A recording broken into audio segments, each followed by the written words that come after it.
Do you know what we call black people? We call them kala. It means black, not in a good way. If someone in your family is dark-skinned, we clown them. We call them kallu. Look at kallu. It's up to us to make the change.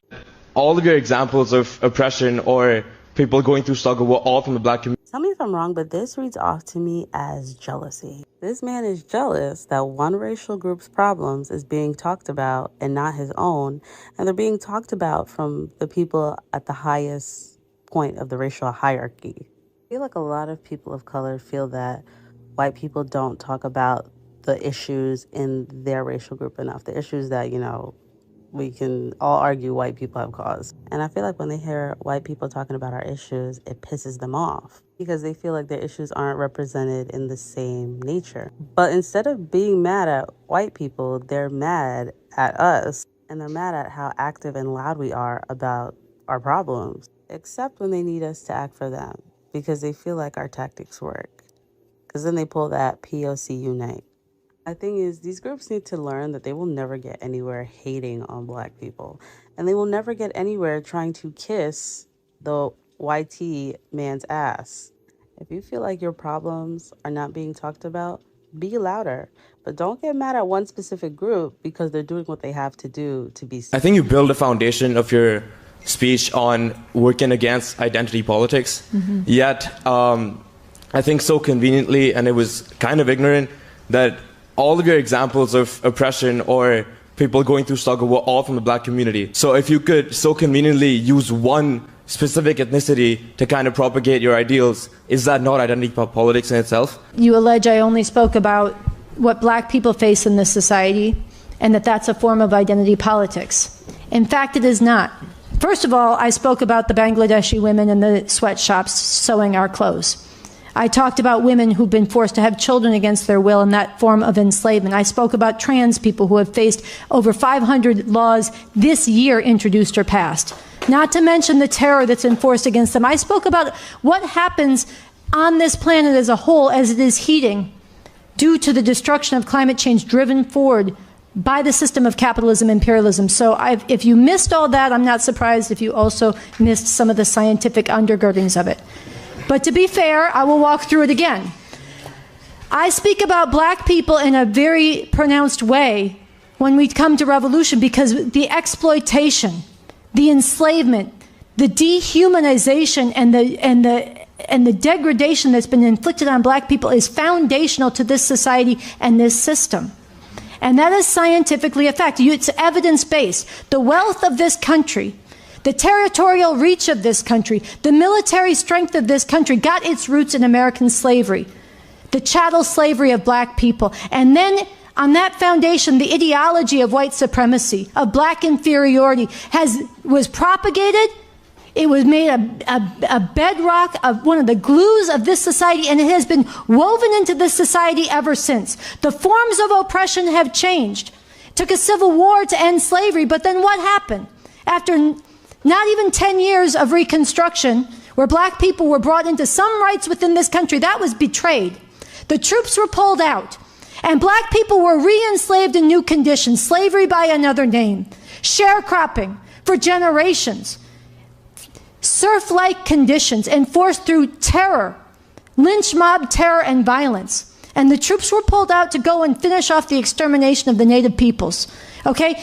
Then another generation comes up in the face of changes in the U.S. economy and the need to pull black people out of the South and into the factories. Black people stood up and they waged struggle in a civil rights movement. They gave their lives. They stood up. White people stood with them. They went down from the North and stood with them. This upended Jim Crow. It was heroic that many did just unbelievably brave things. And then that was dismantled. And what did this system come back with? A new Jim Crow of mass incarceration that has ground up millions of black lives. So when I tell the story, this is science, when I tell the story of a black woman in Harlem with binoculars next to her window watching in terror every time her 12-year-old, 13-year-old son crosses the street because of what police do every day to black people. Every fucking day. When I talk about that, that is a particular that concentrates a huge reality that is defining to this country. And that's scientifically true. It's evidence-based. It's woven into the fabric of this society. It's culture, it's economics, and it's global reach. And so we could debate. If you want to argue that's not scientific, bring some evidence. If you didn't hear the science, then please. No, go ahead. Go ahead. Tell me that it's a marginal thing. Tell me that to talk about that, I'm pimping off of it. I'm acknowledging reality. You want to say it's not defining to this country, that we shouldn't talk about it? I want you to talk about it. I am talking about it, yeah. Okay, so just the fact that something actually happened or is true, Yeah. doesn't, anything that's empirically based is not science, right? It's like saying anything that's true is scientifically, like, it's science. It's not. So I understand. Okay. Okay. Let me help. Oh, go ahead. Maybe he should get the mic. I understand that your point is I want to be building arguments based on reason and rationale. Here, take the mic just so it gets. I understand that your point is I want to be building arguments on reason and rationale, but that doesn't mean that it's scientific, and that doesn't mean that it's false or wrong. Okay. I'm saying that the validity of your argument doesn't increase by throwing the word science out. Is all I'm trying to say. Okay, so I would argue that science actually can be applied to all of reality, not just narrowly in engineering or in the natural sciences. No, this is important. What you're raising is widely felt, it's widely believed, it's widely taught, I'm sure, on this campus, that you can apply science to medicine, to nature, to the natural world. There's the hard sciences, but when you get to social reality, it's just opinions, it's experience, whatever. No. You can apply science to everything. Everything that is part of reality, which societies are, can be analyzed scientifically. Yeah. All science means, in a universal sense, is it's an evidence-based process. You gather evidence about reality, and you look for the deeper causes of the patterns in reality. And you can apply that to a society, just like you can apply it to a rainforest, just like you can apply it to a virus. You can say, what is the most defining thing about any given society? What undergirds it? What are the laws and its functioning? And a scientific analysis of this society says the most defining thing about this country is it's a capitalist, imperialist mode of production. That all of our needs are met through exploitation and people laboring in conditions all over the world to get the food we need, the clothes we wear, the pens we use, the microphones. All of this is created through global networks of production. And that all of our cultures, all of our ways of living, all of our ways of relating grow out of and have to reflect and more or less correspond to that. And so when we live in a society where the exploitation and oppression of black people has been woven into that mode of production all the way down to today, it leads to the culture and the society and the kind of police terror that we have today. That's applying science to a social counter. I'm happy that Indians are now seeing what we've been telling them for so long, you are not part of the white supremacist party. You can be conservative, you can have money, you can be successful.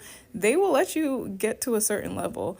But the second Vivek Ramaswamy said, hey, I think I should be president, all of a sudden, all we see is unfettered racism towards Indian people. The whole factory ethics lady is probably responding to more posts about Indians and how they smell than any other group. And it's literally because Indians tried to adopt conservative politics. Indians are now facing more racism because they tried to go to the racist party and do what they do. And those racist people said, oh my God, I'm going to be racist to you now. Hello and what's up, good people? What's up, everybody? I hope you're doing great from wherever you're watching this video from. And welcome back to the channel. Let's have a very interesting conversation here. And let me start by asking this something uncomfortable. How do you immigrate into a country, benefit from rights you didn't fight for in that country, and then you question the people who fought for those rights that enabled you to be there? This is a common problem with many immigrants, but especially with Southeast Asians, the Indian people, not the Native Americans, but those people from the South Asia. They come to America and they question or they resent the visibility of black people, especially black Americans, and they don't even get to take time to even think that the struggle of black Americans has made it possible for them to immigrate into America. And then white's proximity to whiteness so desperately when whiteness has never promised belonging. Historically, it has only shown that you can only be temporarily useful. You can never really be completely accepted. So this is the conversation I want us to have honestly and open-mindedly. So let's try to learn, let's try to listen, and I'd really love to know what you think about this after watching this video. Leave me your thoughts in the comment section below, and you can consider giving this video a thumbs up and subscribing to the channel, and I'll really appreciate. So see you after this. All of your examples of oppression or people going through struggle were all from the black community. Go back and watch the original video because she reads his ass for filth. The reason why the school that you're going to isn't segregated is because of the work of black folks. The reason why you are not immediately in shackles, I guess, because you're still a slave here, by the way, is because of black people. You're welcome. Y'all want our culture. You want our food. You want our dances. You want our medicine. You want all the things that black people are and provide. But you don't want to read a book.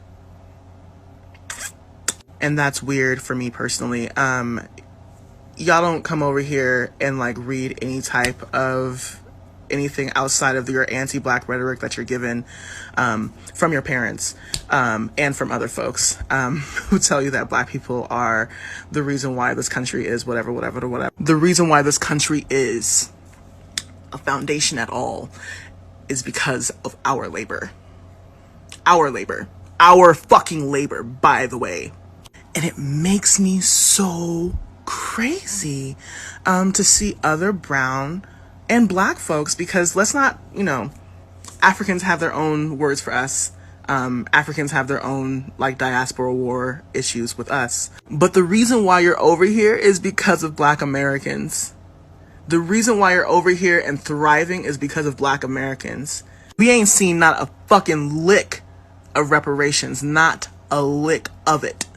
But y'all got grants, y'all got all types of fucking businesses and shit, thriving businesses. Do you know why that is? I don't think they know why it is. And that's your fucking problem.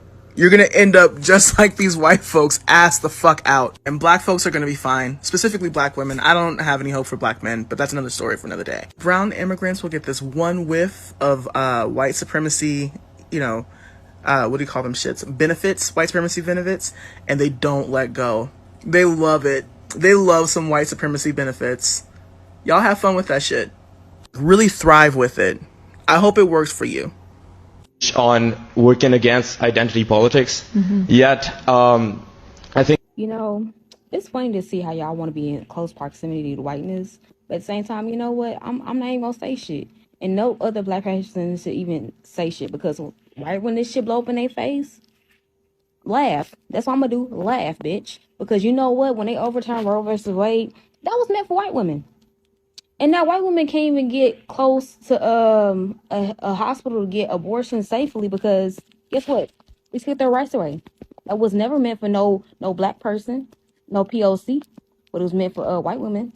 And now they overturned the affirmative action and all that shit. Bitch, that was meant for whites. It was never meant for blacks. Yeah, it was nice to have it for us to make sure we was included in bitch ass shit, but majority of those universities and stuff was not filled with black people. They were filled with white people.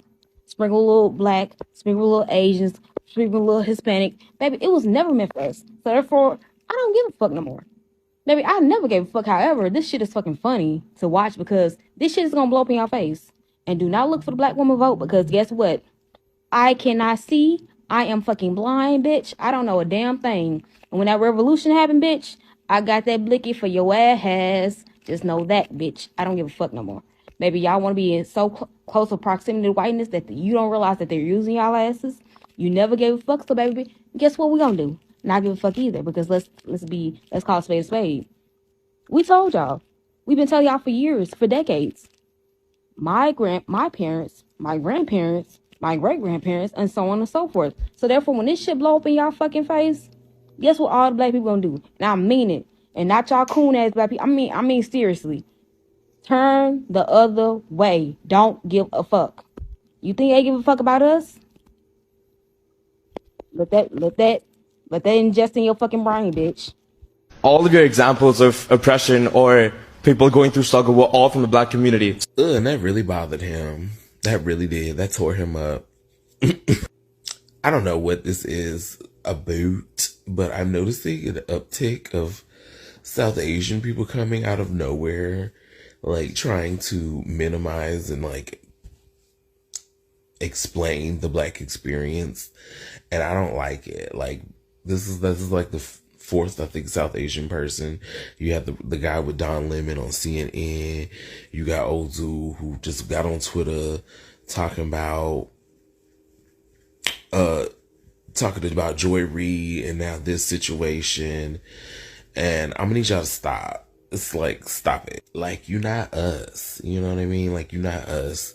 You know, we may have certain experiences where we parallel in that way. Like, both our cultures deal with colorism.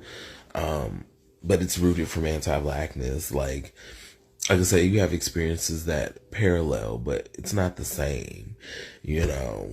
So, like, don't do that. But that aside, you know, for some people, it's just easier to believe the hype. He clearly has bought into that whole illusion of, you know, here in America, we don't see color. And it's all about, like, your character, your contemporary character. You know, it's all about that. It's all about the things. It's all about, you know, it's all about who you are as a person. And not about, like, what you look like. You know, he bought into all of that. I'm sure he brought into the whole idea that black people were lazy and that we complain a lot and that we're ungrateful and blah, blah, blah, blah, blah. So, like, for him, I'm sure hearing this and it doesn't help that he's hearing it from a white lady, honey. It's really stinging him, I bet, on that part. So it has to be true because a white person is saying it. So I know that's tearing him up too. But it's just like, you know, it is what it is, you know. I would like to think that after getting reamed by this lady, honey, that he went home and, you know, started his path to unlearning all of the BS that he learned and was subjected to in his, you know, growing up and development and navigating the world as a brown person. You know, maybe not, you know, it is what it is. But our history is well documented, you know. That's why they're working so hard to try to keep it from being in schools and things, because the history is well documented. The truth is out there. You just got to go look for it. Period. I think you build a foundation of your speech on working against identity politics. Honestly, I wish the ancestors of black Americans did not fight for the descendants of these ungrateful MFers. Because, let me tell you, before I get into what I'm finna say, the revolution will not be televised. Now, with that being said, I hope all y'all Indians, Indians are Asians, like, you know, the continent or whatever. All y'all non-blacks, especially y'all non-black Americans, y'all are going to be in this on your own. And when the revolution do start, please, for the love of God, do not look for black people. And for black people, do not try to help them, because people of color solidarity does not exist, and it damn sure does not include your black ass. So when these people be realizing that they're not white, because in their head they believe that they white. In their head they believe that they're one step above black people. When the revolution happened, y'all asses are going to be the first ones stuck, confused, and most likely dead. Because I promise to God, I'm fighting with a smile on my fucking face. I got a 4-5 and a 2-2. Which one you want? I think you build a foundation of your speech on working against identity politics. This is why when people say, well, Todd, you're a person of color. No, I'm not. I'm black. People of color do not like black people. They do not want to have community with us. They make that very clear every fucking day. I won't say all people of color, but I'll say enough do shit like this. If you can't undercut us, you want to use us as a prop. I don't like that shit. Compound that with the fact that every community in the world has their own form of anti-blackness. Hello? One of these things is not like the other. So no, I don't really want to be looped into a group of people who would throw me under the bus without a second thought if they thought it would put them ahead. A lot of people of color, like a lot of white people, like black people for the service that we provide you, for the culture that we provide you. You don't see us as people. So no, we're not BIPOC. I'm black. You build a foundation of your speech on working against identity politics. This why I only speak on black issues. I will never consider myself BIPOC because the IPOC don't like us. Like, I've never met a group of people so freaking ungrateful in my life. Like, I don't get it. The reason why you have all these rights in the first place is because of us. It's because of us. When y'all need us again, don't call us no more. Because y'all gotten y'all reparations. We ain't even gotten a fucking I'm sorry. You know what? Screw y'all. Of your speech on working against identity politics. Yet, as of now I see why a lot of black people do not like calling themselves or like to align themselves with quote-unquote POC. Yeah. This is total bullshit. all of your examples of oppression or people going through struggle were all from the black community. An Indian American, he realized the only way that he would be accepted at med school would be to pass as black. He chronicled his experiences in his book, Almost Black, the true story of how I got into medical school by pretending to be black. VJ Chokal Ingham joins me now. So you were studying statistics at the University of Chicago, and you say to yourself, I don't stand a chance with my 3.1. What did you do? Well, I shaved my head, I trimmed my eyelashes, and I decided to join the organization of black students so I could apply to medical school as a black man. I also used my middle name, Jojo. I subsequently interviewed at medical schools across the country and managed to get waitlisted at Washington University and the University of Pennsylvania, then ranked the second, the third, and fourth best medical schools in the country, and got into St. Louis University School of Medicine, despite the fact that my pretty pitiful 3.1 GPA was dramatically lower than their average of 3.7. Where did all the hate for India come from? I don't know if this is just an American thing, but like I've just been seeing it a lot lately, and it's just in random videos. So I have been trying to figure out really the best way to address this without getting outright canceled, but I'm not sure there's a way to do that. So I'm just gonna say it. And if you have to unfollow, so be it. We as Indians are not responsible for Indian hate, but we do 100% contribute to its proliferation.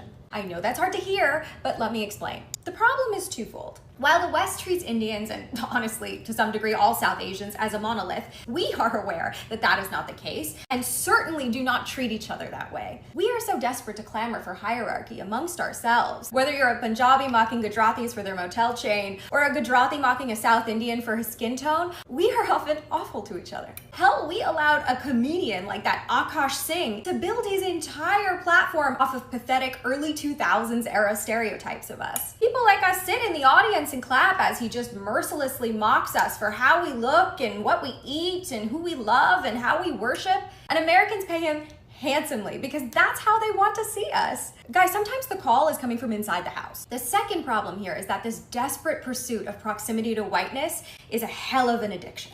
When you are fighting to be part of a group that wants nothing to do with you, that hates you for your very existence, and you're willing to grin and bear your way through things like this. Bill would not have voted for you because you're an Indian. And not bat an eye at things like this and this. I have brown guys in the comment section of my video on the VIP list just defending their racism. See, it's one thing to tolerate cultural appropriation because you consider it acceptance. I'm not gonna fight with you on that. But it's another to tolerate overt disrespect. So honestly, why should they be expected to respect us when we can't even respect ourselves? Hi friends, I hadn't planned on making another video right now, but Indian people are coming for me in my comments. And you know, so I know I'm on the right track with what I'm saying. But what I want to talk about in this specific video is Indian people and anti-Black racism specifically.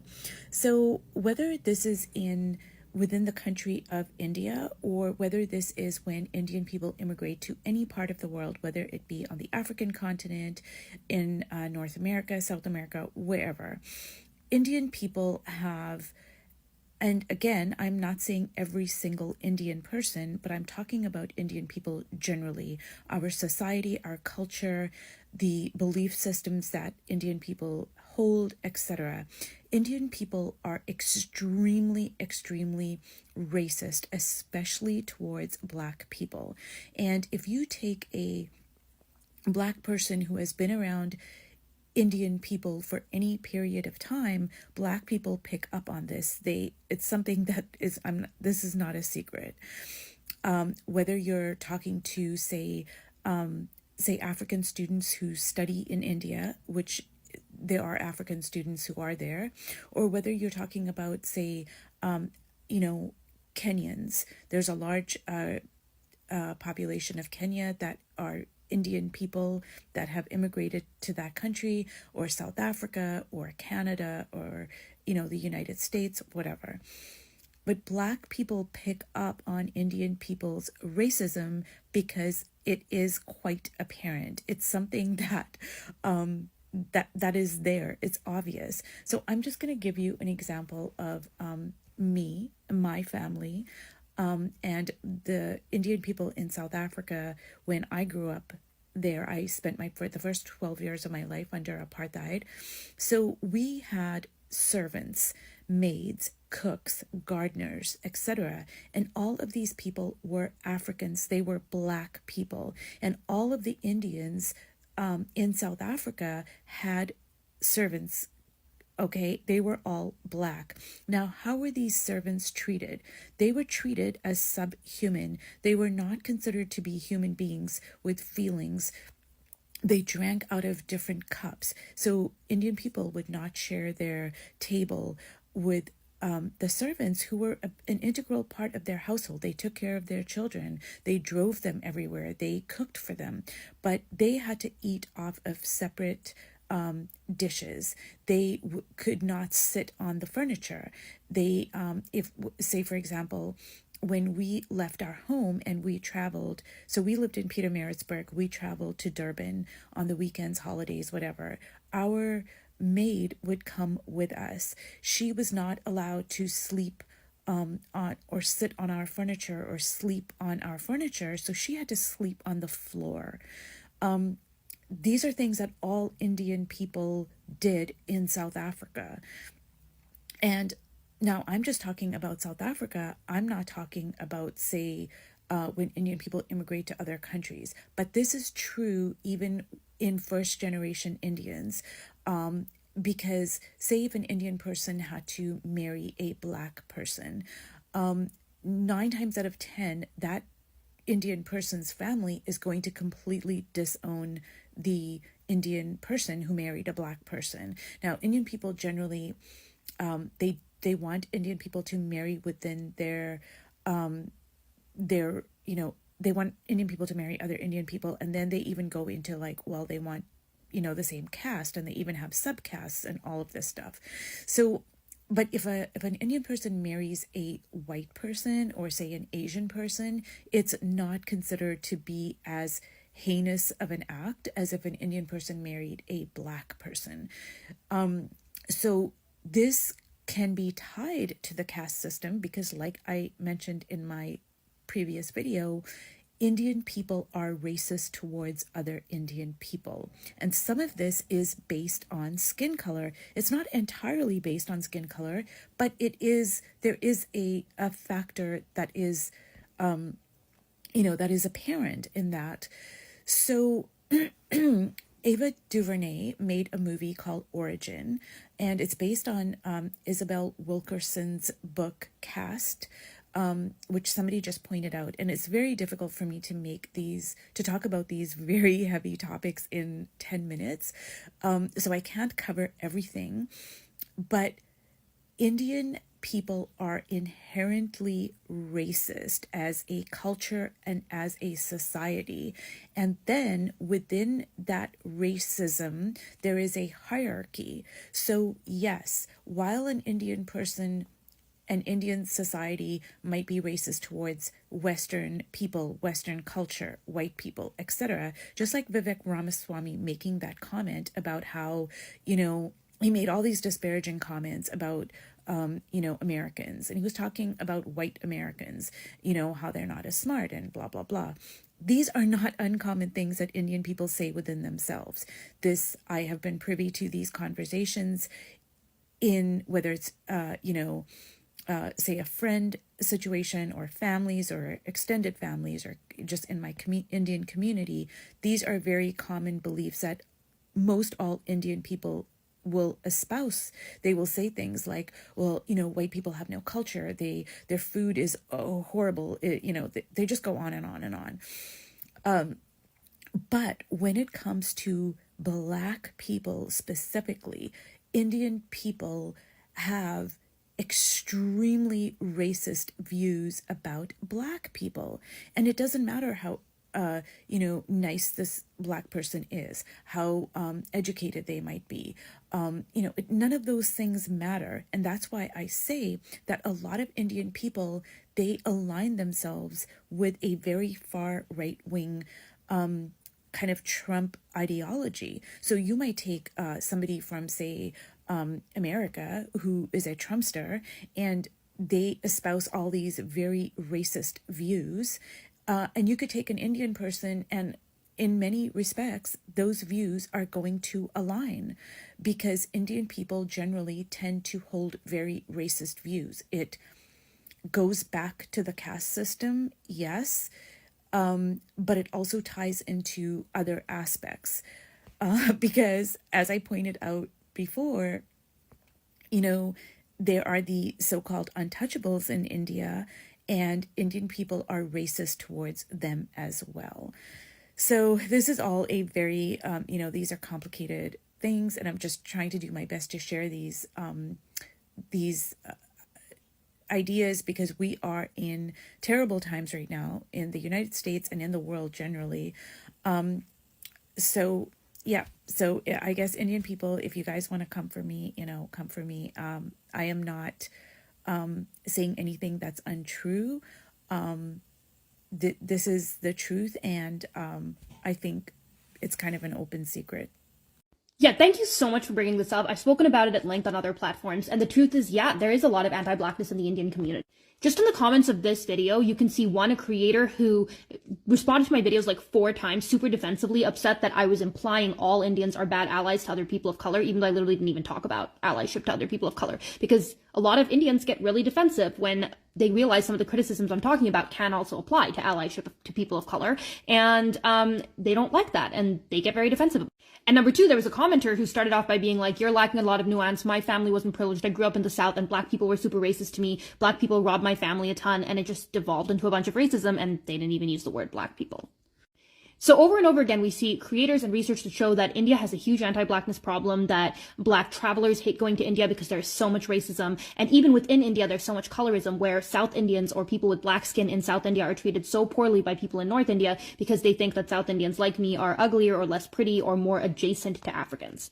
And I remember so much anti-Blackness in my extended family growing up, where they would say the most horrific things about Black people being less smart, educated, hardworking, or deserving of all of the things that Indians have, or that Black immigrants were fine, but that Black people who were native to the United States were not as good as immigrants.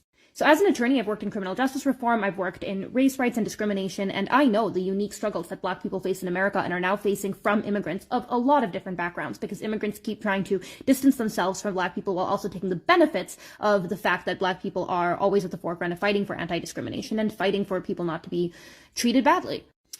So I think one of the big ways to fix this is for people to stop blaming colonialism and start taking some accountability for the fact that there's still anti-Blackness. A lot of Indians will say, oh, it's all the British people's fault because they turned us against Africans and they implied that we had to be better than Africans in order to not become slaves and all of that stuff. And okay, that is true. And it was so bad. Colonialism was bad for everyone. But also today, we can take accountability for the way we treat people. We can say, hey, despite the fact we all had a terrible, terrible colonial past, we need to be treating our black brothers and sisters as better than we do. We need to stop implying that dark skin means that you're a worse person. We need to stop treating people in our own country who have black skin or darker skin as worse than people who have lighter skin, meaning in India. And in the United States, we need to realize that black people are our allies and that we need to support black rights, not just because a rising tide helps everyone, but because black people built the country we chose to immigrate to. We owe them a lot of stuff. So this is like, you know, from a young age telling children don't play with black kids. And so Yeah.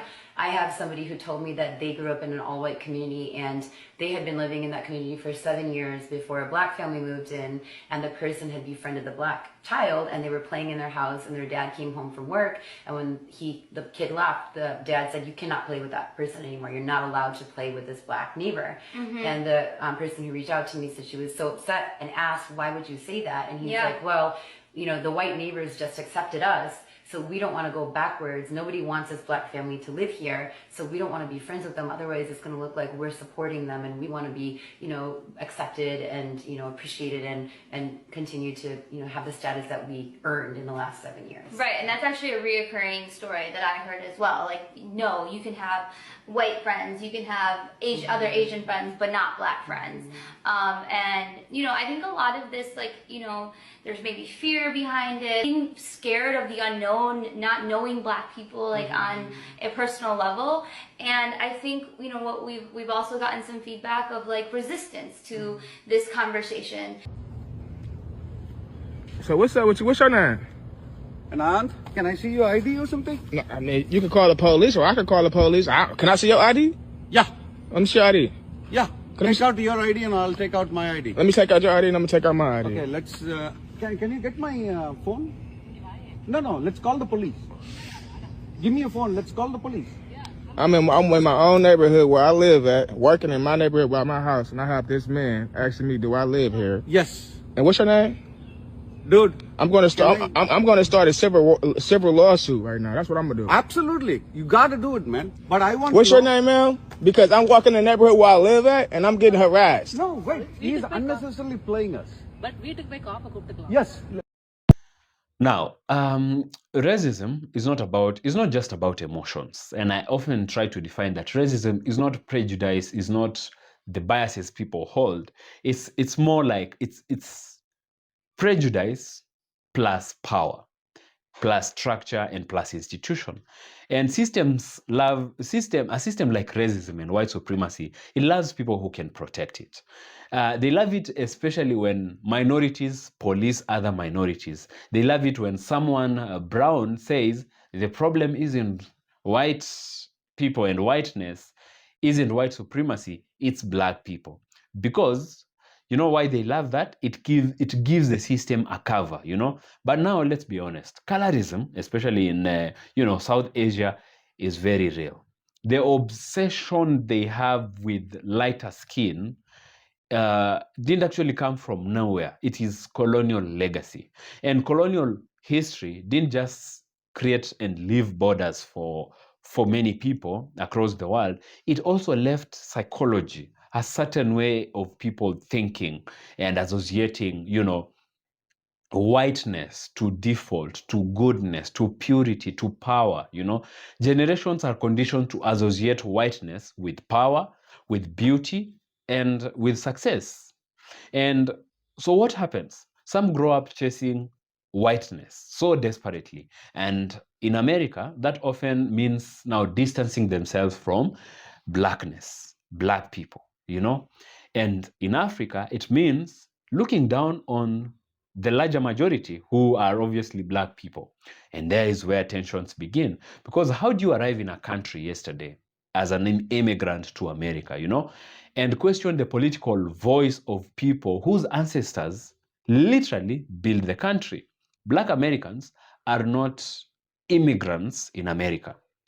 I don't know whether immigrants tend to overlook that, or they are so ignorant to that, that fact, that Black Americans are more like foundational to modern day America, and I insist on modern day America, what we know as America today, they are really so much, economically, structurally, politically woven into that system. We could say the America we know today cannot exist without the input of Black Americans.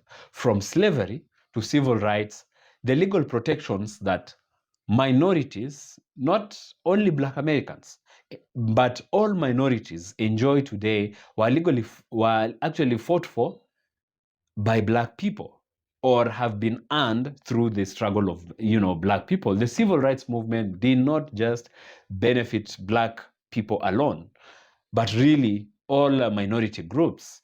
It really meant that it dismantled legal segregation, it reshaped citizenship, and it literally expanded immigration policies, and possibilities. So when immigrants benefit from anti-discrimination law, workplace protections, or even enjoy things like voting rights, where did that infrastructure come from? It was fought for. Yet some complain and ask ironical complaints like, why do Black Americans get more attention? Or why are there, more, Black focused initiatives? DIY, for example, why is there Black History Month? Why is there more focus on Black issues? But really, I think the question is, why wouldn't there be such? Because this is their country, and it has even given them the least, as to the extent that they deserve, the extent that they have fought for. It is their historical wound. It is their home. It is their political fight. If you want representation, organize. If you want influence, mobilize. If you want power, build it. There is really not, a better shortcut to this one. And that is exactly the route that Black Americans have gone through. So they have all this visibility, all this attention that they get over immigrants. It's really ironical and awkward when immigrants want to try and equate themselves to Black Americans who are actually their hosts, So, but instead, some try to choose a cheeky shortcut, align upward, distance downward. That is to mean align with the white power structure or whiteness and try to distance from Blackness. And here's the problem. The white power structure does not reward loyalty. It never does. But it rewards convenience. You can be useful, you can be elevated, you can be showcased as proof that racism is over, but you will never be absorbed. You will never be accepted. You can be tolerated for some time as long as you're useful, History shows this repeatedly. Proximity to whiteness is always and often conditional. It lasts as long as it's, useful. And when it's no longer useful, suddenly there are, calls for solidarity. Suddenly there is outrage. And who gets called? The same Black communities that that were dismissed. And let's make it more concrete here. There are documented tensions where South Asian business owners operate in predominantly Black neighborhoods, while even carrying Black stereotypes in the same places. There are instances of disrespect in spaces built and sustained by Black communities. And you think about that contradiction for a minute. You profit from Black spaces. You are protected by the civil rights born of the Black struggle, yet you feel entitled to look down on the very people whose struggle has made your presence legally possible in America. That's not ambition. To me, that's more like amnesia. Now, this is not really an attack on every individual Indian or South Asian, because many reject this anti-Blackness and understand, coalition politics. But the pattern still really exists, and clearly and visibly. Anti-Blackness is a strategy being used as a strategy for mobility, and that's really self-defeating. You can't escape racial hierarchy by denying. I mean, you can't solve a problem by denying that the problem does not actually exist. You are actually doing a reinforcement to the problem. And here's another hard truth. Some immigrants have, behave as if equality means equal to Black Americans. But Black Americans are not the benchmark. They're not your benchmark. They're the reason that the door was opened, wide open for you to come in. You didn't fight for Jim Crow. I mean, you didn't dismantle segregation. You didn't go through redlining. You entered an already contested space shaped by centuries of struggle. So questioning why Black Americans receive attention, while benefiting from their political labor, is historically tone deaf. And here's the reality check: if whiteness truly accepted you, why are your names still mocked? Why are you still told to go back during those nationalist movements or waves? Why are hate crimes not selective about who's close to whiteness? It's because proximity is not protection and convenience is not belonging. The system may use you as evidence that racism is over, but it will not dismantle itself for you.